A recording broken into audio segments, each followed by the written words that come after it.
Hey, good people. Sean, welcome here, and welcome to another episode of Spoken Word Tip Tuesdays. So today I want to talk about overcoming writer's block, right? So for those of you out there that might feel stuck in your writing, or you don't or haven't produced new content in a long time, and you would like to, and it's frustrating, like the thoughts and comments that I have today, hopefully you can pull one of those strategies to help you get out of that, and thus giving the world all of your creative words or whatever, right? So kind of like my shotgun approach to this, kind of like as a general thought to consider before I get into it, is you can't pour out of an empty cup, right?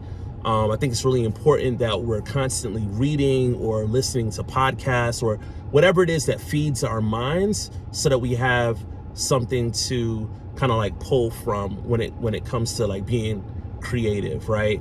I used to teach at Oak Ridge High School years ago, 9th grade, and every quarter they would bring us teachers like in this little conference room area and give us strategies to be better teachers. And one of the things that I remember one of the instructors saying was that it's important to get kids to read early, because if they read well, they'll think more critically. And if they think critically, it'll inform their writing. And if they write well, they'll speak well, right? And so that wasn't necessarily like the case for me. I've always felt like I was a good speaker, and I struggled with reading comprehension, but through writing and performing poetry, I kind of leveled out. But I think there's still validity to that continuum, right? Reading informs critical thinking leads to better writing, and in writing to speaking, and that kind of leads to like overall confidence, right? So we got to fill our heads with stuff in order to pour out.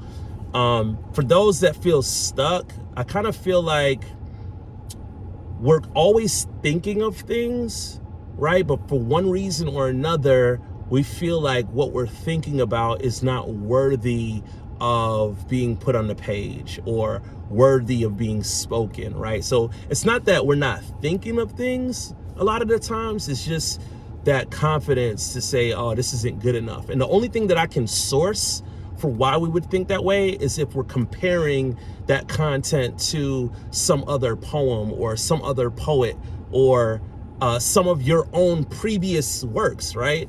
And we can't do that if we're gonna be present and produce like fresh content, right? So my first tip or strategy would be to remember, and I don't remember who originally said this, but I'm using it anyway, to remember that comparison is the thief of joy. Comparison is the thief of joy. We cannot compare our work that we're trying to produce to anything else. We have to be present in that moment in order to press forward.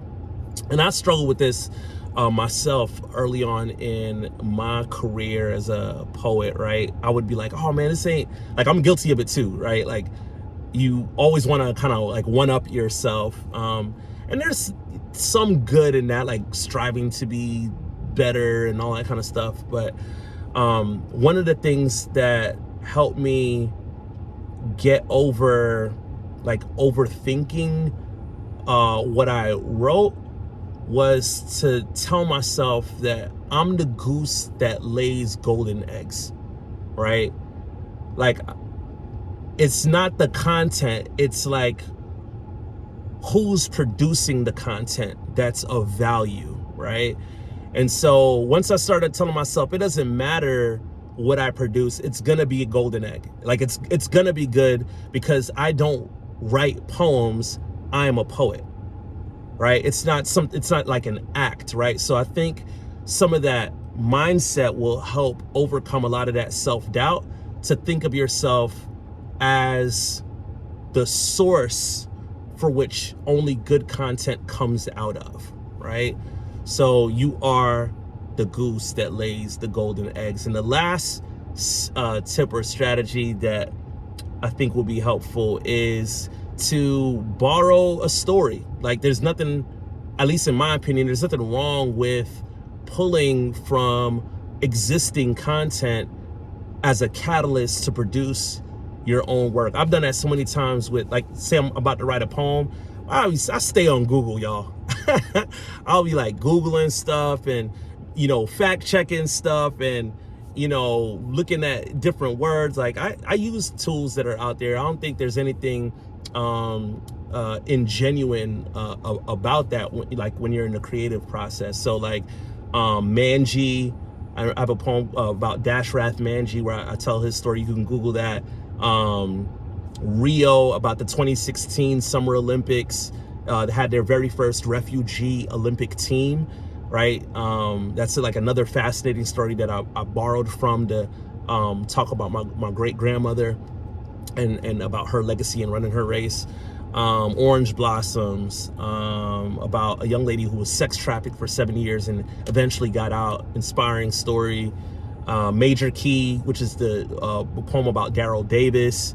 You can Google him, but like I pull from things too when I feel either stuck or wanted to find something fresh. So I think some of the stuckness also comes from feeling like we have to pull from our own story or pull from our own perspective, or you know what I mean?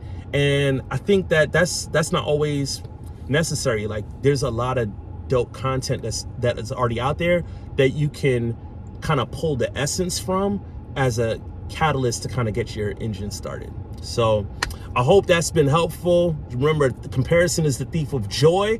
Do not compare, you will stay stuck.